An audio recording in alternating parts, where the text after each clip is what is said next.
اس آیت کو بنیاد بنایا گیا نا، سبحان الذی اسریٰ بعبدہ لیلا من المسجد الحرام الی المسجد الاقصیٰ، پاک ہے وہ ذات جو لے گئی اپنے بندے کو راتوں رات مسجد حرام سے مسجد اقصیٰ۔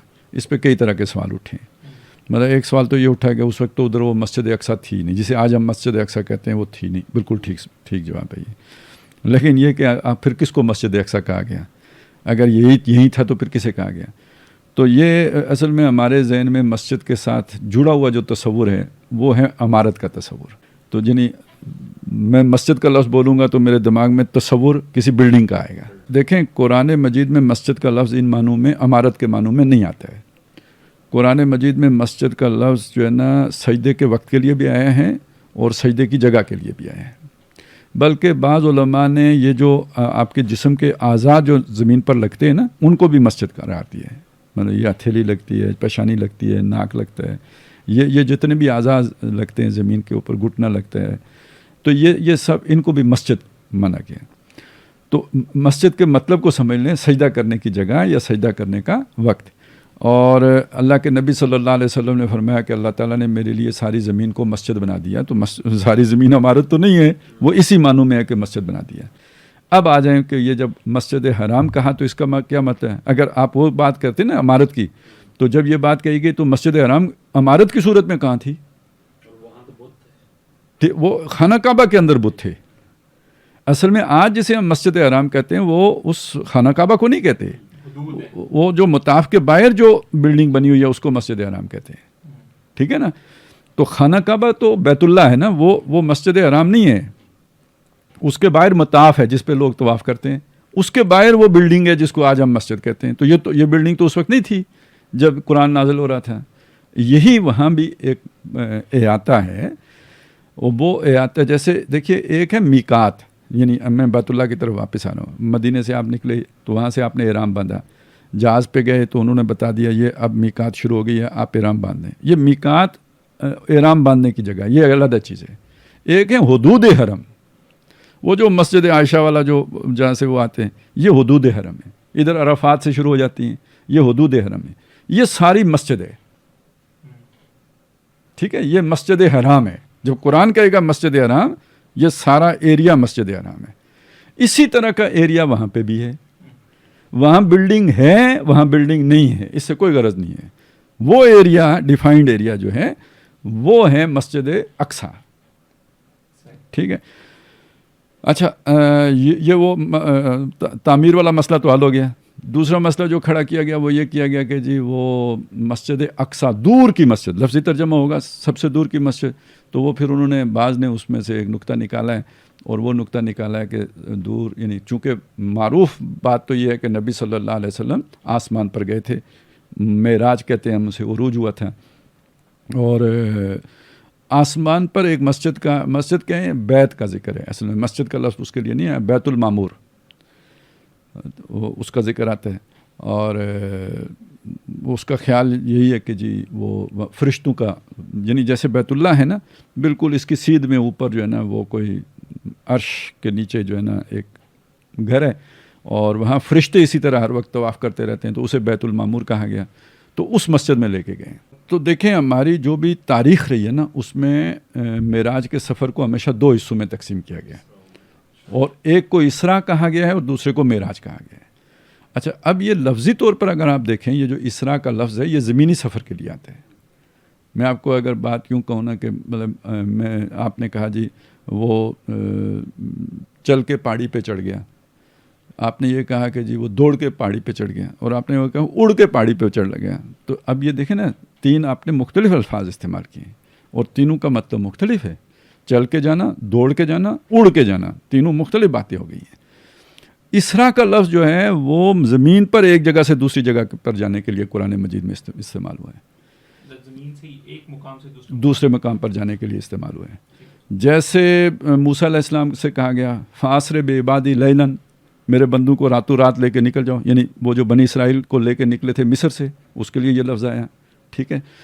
اچھا، پھر یہ آیا جب فرشتے آئے لوط علیہ السلام کے پاس، تو ان سے یہ کہا کہ اپنے یہ جو گھر والے ہیں بچیاں، ان کو لے کے رات کو نکل جاؤ، اس کے لیے بھی یہ اسراء کا لفظ آیا، اور پیچھے مڑ کے نہیں دیکھنا، اور یہ مقام ہے۔ سبحان الذی اسریٰ بعبدہ لیلا من المسجد الحرام. اچھا بعض جو اہل لغت ہیں وہ کہتے ہیں یہاں لیل کا لفظ بھی اضافی ہے، تشریح مزید ہے. نہیں تو اسراء کے اپنے اندر رات کو سفر کرنے کا معنی شامل ہے، یعنی اس کے لیے لیل کا لفظ ساتھ لانے کی بھی ضرورت نہیں ہے، یہ تو اضافی طور پر لایا گیا ہے. اگر صرف اسراء کا لفظ استعمال کیا جائے تو یہ دن کے سفر کے لیے استعمال نہیں ہوتا، یہ رات کے سفر کے لیے استعمال ہوتا ہے. تو یعنی رات کو نکل جانا. وہ جب موسیٰ علیہ السلام سے گویا کہا فاسر بعبادی، تو میرے بندوں کو لے کے نکل جاؤ، تو وہاں لیل کا لفظ آ گیا، نہ بھی آیا ہوتا تو رات کو ہی نکلنے مراد ہوتا. اسی طرح جب لوط علیہ السلام سے یہ بات کہی گئی تو اس کا بھی مطلب یہی تھا کہ رات کو لے کے نکلنا ہے. تو یہاں بھی یہ مطلب رات کو جانا ہی ہوا کہ رات کا سفر ہے وہ، اور زمین کا سفر ہے. ساری جگہ کہیں بھی آسمان کے سفر کے لیے اسراء کا لفظ استعمال نہیں ہوا.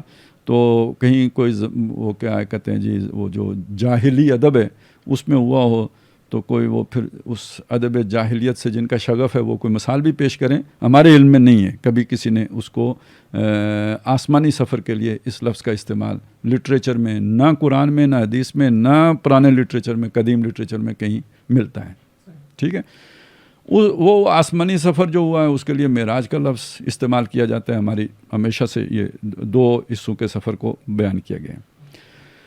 تو اب یہ وہ والی مسجد تو پھر رہتی نہیں، مسجد یہی والی بنتی ہے. اچھا اب یہ تو ایک لغوی بحث ہوگی نا. اگر آپ اسے قرآن مجید کے سیاق و سباق کی روشنی میں دیکھیں نا، قرآن اپنا دیکھیں، ایک لفظ ہے اگر اس کے دو معنی بھی ہوں تو تعین کیسے ہوگا کہ یہاں کس معنی میں استعمال ہوا ہے؟ اس کے سیاق و سباق میں رکھ کے دیکھنے سے ہوگا. اب یہ دیکھیں یہاں پہ بات کیا کی گئی، جانا کدھر ہے؟ آسمان پہ جانا ہے. سبحان الذی اسریٰ بعبدہ لیلا من المسجد الحرام الی المسجد الاقصی الذی بارکنا حولہ لنریہ من آیاتنا انہ هو السمیع البصیر وآتینا موسیٰ الکتاب وجعلناہ ھدی لبنی اسرائیل. بھائی جانا اتاں اے وچ کتھوں بنی اسرائیل آ گئے؟ ٹھیک ہے نا، بنی اسرائیل کا ذکر اور موسیٰ اگلی آیت میں ہے. تو بنی اسرائیل کتھے رہتے، کہاں رہتے ہیں بھائی؟ تو پھر اس زمین پہ لے کے گیا نا. تو اگر آپ اس اعتبار سے بھی دیکھیں، یعنی ہماری تاریخی روایت امت کی متواتر یہ رہی ہے کہ اس سے مراد یہ سبحان الذی اسریٰ سے مراد جو ہے بیت المقدس جانا ہے، ہمیشہ سے یہ رہی ہے. اچھا اوپر سے میں نے آپ کو لغوی بحث بھی کر کے دے دی کہ اس کا مطلب کیا ہوتا ہے جی، رات کو زمین پر سفر کرنا. اور تیسری طرف میں نے آپ کو قرآن مجید کی اس سے بھی نکال کے دکھا دیا کہ یہ اصل میں پھر یہ موسیٰ کا ذکر کیوں آیا. اور پھر یہی نہیں ہوا، آگے بنی اسرائیل کی تاریخ بیان کی ہے.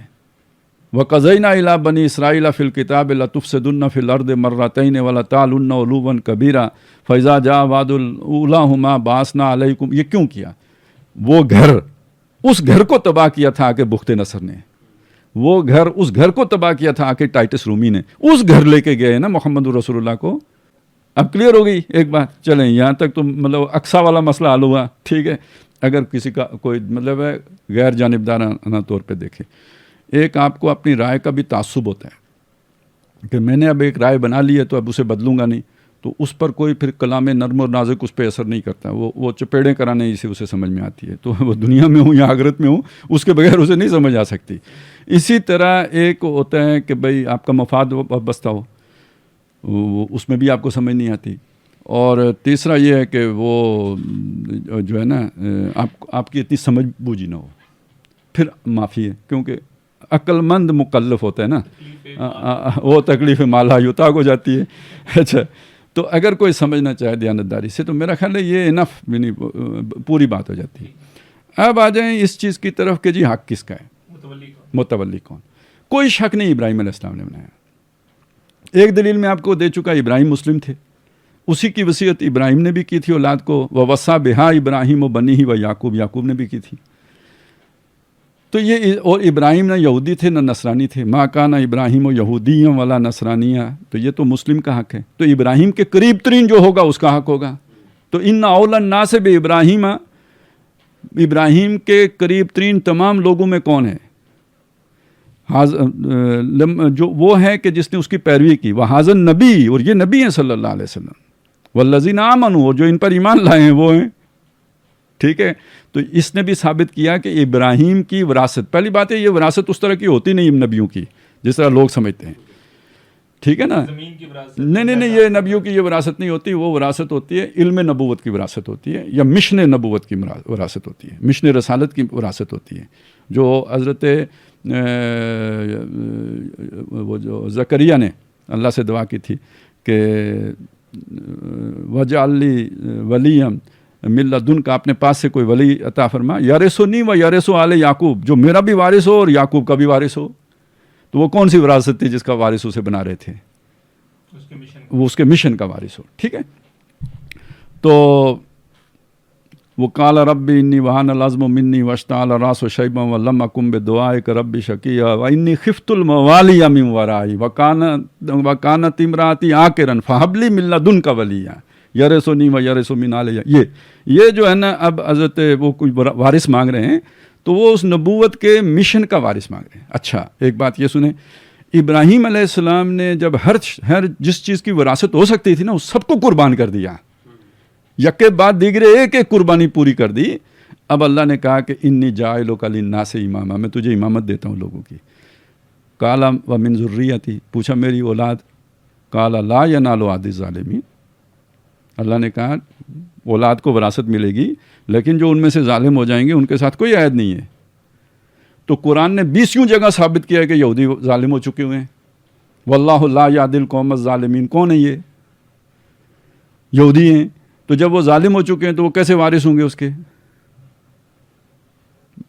ابراہیم کی وراثت کا حقدار کون ہوگا؟ ان اول الناس بابراہیم للذین اتبعوہ وہذا النبی والذین آمنوا. تو پھر یہ حقدار ہوں گے نا اس کے، مسلم ہونے کی حیثیت سے بھی، اتباع کے اعتبار سے بھی، ظالم نہ ہونے کے اعتبار سے بھی، ہر اعتبار سے حق ان کو. اچھا تاریخی طور پہ ہوا کیا؟ ہمارے دانشوروں کو، مسلمان ایماندار لوگوں کو جو بات معلوم نہیں ہو پا رہی، وہ عیسائیوں کو معلوم تھی. انہوں نے چابیاں حضرت عمر رضی اللہ تعالیٰ عنہ کو بن لڑے سپرد کر دی. ٹھیک ہے نا. اچھا یہ ہمارے لوگ کنفیوز ہو جاتے ہیں کہ پھر عیسائیوں سے لڑائیاں کیوں ہوئیں؟ یہ دو عیسائی علیحدہ ہیں. جیسے آج ہم مسلمان دیکھیں، ایک ہمارے آرتھوڈاکس مسلمان ہوتے ہیں، راسخ العقیدہ ایمان والے ہوتے ہیں. ایک ہمارے پرویز مشرف ہوتے ہیں، ان کے اپنے اغراض و مقاصد ہوتے ہیں، ان کے عزائم ہوتے ہیں، وہ تالِ آزما ہوتے ہیں، وہ کرگل چڑھ جاتے ہیں. وہ تھوڑا کوئی مفتی صاحب سے پوچھ کے چڑھتے ہیں کہ اس طرح جنگ کرنا جائز ہے کہ ناجائز ہے. یہ ہم نے دیکھا نا، اپنے سامنے دیکھا ہے یہ ساری چیزیں. اسی طرح سمجھ لیں ایک تھے عیسائی اور ایک تھے کروسیڈرز. یہ دو علیحدہ علیحدہ قسم کے کرسچنز ہیں. یہ جو عیسائی ہیں، یہ وہ جو بھی ان میں اخبار بھی تھے، روبان بھی تھے، ان میں وہ بھی تھے جو قرآن کی آیات سنتے تھے تو ان کی آنکھوں سے آنسو رواں ہو جاتے تھے. ذالک منہم قسیسین، اس میں بڑے وہ جو ہے نا جو عالم فاضل اور اللہ درویش صفت لوگ بھی تھے، اور جب قرآن سنتے تھے آنکھوں سے آنسو جاری ہو جاتے. یہ لوگ تھے. ایک ہیں کروسیڈرز، یہ سرکاری عیسائی تھے، سلطنت روما اور ان کے جو ہے نا وظیفہ خار سرکاری مولوی جیسے ہوتے ہیں. جیسے ہم بھی، ہمارے وہ نہیں غزوہ ہند والے، تو یہ اس زمانے کے غزوہ ہند والے تھے. یہ کروسیڈرز ہیں. انہوں نے وہ ساری کچھ تو خون کیا ہے اور حملے کیے ہیں، اور انہوں نے وہ مسلمانوں کا حق تسلیم نہیں کیا. نہیں تو عیسائیوں نے تو تسلیم کر لیا تھا. اچھا ایک آخری چیز اس میں رہ گئی ہے. اب آپ سوچیں تاریخ کے تناظر میں، آپ نے بھی صحیح نہیں کہا کہ یہ جی ہمیشہ ان کا ہمیشہ کدھر قبضہ رہا. 5000 سال کی معلوم تاریخ میں بنی اسرائیل کا کل قبضہ اگر کوئی بنتا ہے تو وہ 1000 سال یا 1200 سال بنے گا، اس سے اوپر نہیں بنتا. اس علاقے میں ان کی جو سیٹلمنٹ ہے وہ اتنے ٹائم کی ہے. اچھا مسلمان یعنی نبی صلی اللہ علیہ وسلم کی پیدائش سے بھی 500 سال پہلے یہاں رومیوں نے قبضہ کر لیا تھا. ٹھیک ہے. یہودی نکال دیے گئے، ڈایوسپورا. جب قرآن نازل ہو رہا تھا تو وہ ڈایاسپورا میں تھے. یہاں پہ جن کا قبضہ تھا وہ عیسائی تھے.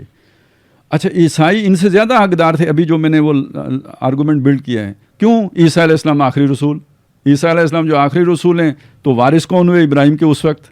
عیسیٰ علیہ السلام.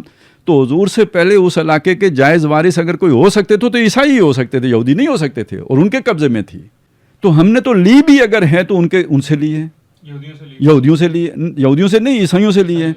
ٹھیک ہے. تو حق بنے گا بھی اس اعتبار سے بھی اور تاریخی اعتبار سے بھی وہ عیسائیوں کا بنے گا اگر کوئی بات کرے بھی. اور آخری بات یہ کہ یار چلو یہودیوں ہی کا حق بن گیا. تو یہ جو یہودیوں کی ابھی آپ بتا رہے تھے، وہ ٹوپی والے، پونیوں والے، داڑھیوں والے، وہ ان یہودیوں کا جو سامی نسل ہیں ابراہیم کی نسل سے، ان کا حق بنے گا نا. یہ اشکنازی یہودی بیچ سے کدھر نکل آئے؟ یہ تو سامی ہی نہیں ہے. ابراہیم کے کدھر ہوں گے؟ یہ تو سامی نسل ہیں.